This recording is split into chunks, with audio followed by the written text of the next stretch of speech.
We're going to take you now to Texas, where Governor Greg Abbott is holding a news conference as the state is preparing for two powerful storms headed towards the Gulf Coast. Let's listen. That shows how Texas is prepared to meet these oncoming storms. For the Texas Military Division, which includes the National Guard, they are rostering 860 personnel, helicopters, C-130s, high-profile vehicles, sheltering teams, disinfection teams, as well as mobile testing squads, remembering this key point. And that is, as we are working to perhaps relocate temporarily some people that need to go to shelters, we must be very mindful of the ongoing need to protect against the spread of COVID-19. The Texas Military Division has done a great job all along, that they will continue to do during the course of these oncoming storms to make sure that they are capable of providing testing for COVID-19 as well as disinfection as needed, as well as assisting the process of making sure that people will be able to shelter in ways that include distancing practices so as to mitigate the spread of COVID-19. In addition to that, I want to run through some of the action that either has been taken or will be taken. And that is the Texas Division of Emergency Management has activated the Alamo Regional Command Center and has ordered 100 buses to arrive at that center today. The Texas Division of Emergency Management has also activated the state contract for fuel and hygiene services, knowing how much this is needed, especially in times of hurricanes, having seen exactly how this was needed in response to Hurricane Harvey. The Texas Division of Emergency Management Mass Care is working with VOADS regarding shelter capacity, feeding, and other support operations with the capacity to shelter at least 5,000 evacuees, which has already been identified.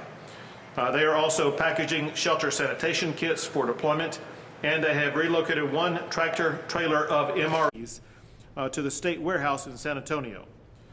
TEACS has rostered 35 personnel, search and rescue team, pre-positioning 8 swift water boat squads along the Texas coast, and 3 high-profile vehicles. The Texas Department of State Health Services has activated 50 ambulances and medical incident support personnel. They also have identified 2 current COVID facilities that can be converted into medical shelters, one in San Antonio and one north of the Houston area, to make sure that we will be able to continue to provide for the needs of anybody who may have COVID challenges.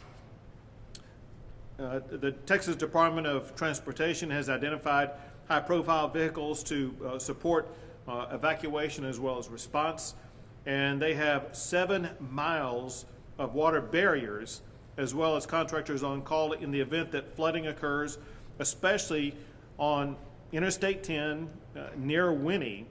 And people may recall in past hurricanes and some other storms that we've had, I-10 in that region can be submerged underwater. And we are prepared for that possibility, especially with it looking like the 2 storms may each cross near the Texas border with Louisiana. The Texas Health and Human Services Commission has activated the state ice and water contract. The Texas Department of Public Safety has rostered their Marine Swift water rescue teams and helicopters with hoist capability, 4 boat squads, 1,000 highway patrol troopers as needed. The Texas Commission on Environmental Quality is fully engaged and prepared to respond as needed, especially respond to any hazardous materials that may arise, whether it be air quality or water quality. They're working with the EPA on air monitoring, and they are in contact with refineries in the area to make sure that any action that is needed will be able to be taken and taken very swiftly. The Texas Parks and Wildlife Division has assigned 65 game wardens to respond. Also, they are providing helicopters, personnel with water rescue, as well as drones and canines. Texas Task Force 1 and Texas Task Force 2 are both fully engaged. They will deploy 150 personnel tomorrow. That will include swift water rescue teams, helicopter evacuation teams. In addition to all of that, the Texas Forest Service is fully engaged, prepared to respond as needed. And then lastly, I will say that I had the opportunity before this to speak to both the regional director for FEMA as well as the head of FEMA in Washington, D.C., Pete Gaynor, both of whom have committed to work collaboratively with Texas to make sure that we have everything that we need to respond to these ongoing or oncoming hurricanes. Lastly, let me say this, and that is it's incredibly important for everybody who could be in the pathway of these storms to constantly heed local warnings about what may be happening in your community, understanding that this is very swift moving and there could be rising water happening very quickly. And so it is essential for everybody who could be in the pathway of these storms to do everything you can to stay informed about what's happening. Remember the standard language, and that is, do not drive into high water, turn around, don't drown. We lose so many lives of people who drive into water. We do not need that to be taking place. And so heed local warnings. And then the last thing, and that is, as we respond to these oncoming hurricanes, it is essential that everybody in every community continue to do everything that you can to maintain your distance from others, to remember the safety practices that you have adopted over the past few months, and that is to wear a mask, to sanitize your hands, to use all the strategies that now have proven to be so successful in Texas. What we've seen over the past few weeks is a ongoing decline in the number of people testing positive for COVID-19, an ongoing decline in hospitalizations, and an ongoing improvement in the COVID-19 numbers. We cannot allow these oncoming hurricanes to set us back in the advancements that we've made in combating COVID-19. With that, I will pass it to the Chief of the Texas Division of Emergency Management, Chief Nim Kidd. Thank you, Governor. And to echo the Governor's comments, I need the public to really pay attention to this storm. Right now is the time to start to prepare if you have not done so already. We've got a lot of weather briefings, the National Weather Service, National Hurricane Center, a high degree of uncertainty in the forecast of this storm. However, models do show over 15 inches of rain and potentially up to a Category 3, which would be a major disaster for us. So please, local partners, take the time to prepare now. Very appreciative of our local county judges and mayors that are totally engaged in supporting us, especially the men and women that are standing behind us, and their people that are out in the field, and all the folks that have been working in this room around the clock for a very long time now, Governor. Our team is ready. We will work on this together. Thank you, Chief. And to follow up on that, last comment, then we'll take some questions, and that is, for people who haven't heard, we are prepared, especially for Laura, to turn into a potential Category 3 hurricane by the time that it makes landfall. And there are some projections that push that onto the Texas coastline. And so this is the time when everyone needs to begin preparing for these oncoming hurricanes and make sure that you take action to save your lives. Remember, your life is far more valuable than your property. Your property can be replaced, your life cannot. Make sure you do everything you can to save your life and the lives of others. We'll take a few questions.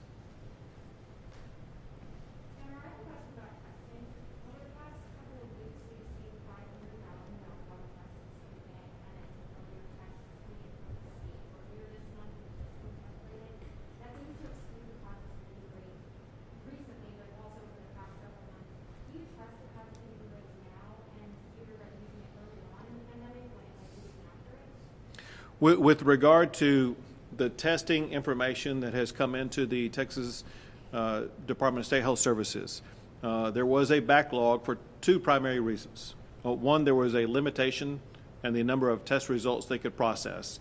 That limitation has now been fixed, and there is no more backlog because of the limitation in being able to import into the system the number of test results. There may still be some lingering challenges with some of the private labs and their ability to give us immediate, updated test results. We are continuing to work with those private labs for a quicker turnaround. So all that said, the data that we have now is far more accurate than what we had last month and maybe even a couple of weeks ago. That data should be very close to being perfectly accurate in the coming weeks and coming months. Hence, we're now to a point where we have a far more reliable positivity rate, as well as far more accurate number of people testing positive. All that said, one very important fact for people to remember is that first, anybody who has tested positive, they would have been provided that information immediately by the healthcare provider.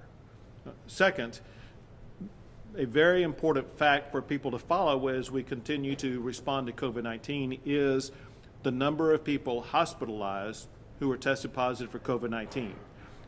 That data is very accurate and very current. And one thing that we have seen across the entire state is a reduction in the number of people hospitalized because of COVID-19. That is the most positive sign that we could see. Hey guys, let's stay on topic here for right now. We'll take some off-topic questions at the end. Anyone have any questions about the storms or hurricanes? Let's get those out of the way. All right. All right. Governor, I have another coronavirus-related question. The new chairman of the state Republican Party, Alan West, has openly expressed disagreement with a number of decisions he made, including the mask requirement and extending early voting. Do you have any response to that? Are you okay with the leader of the state Republican Party undermining you on these issues?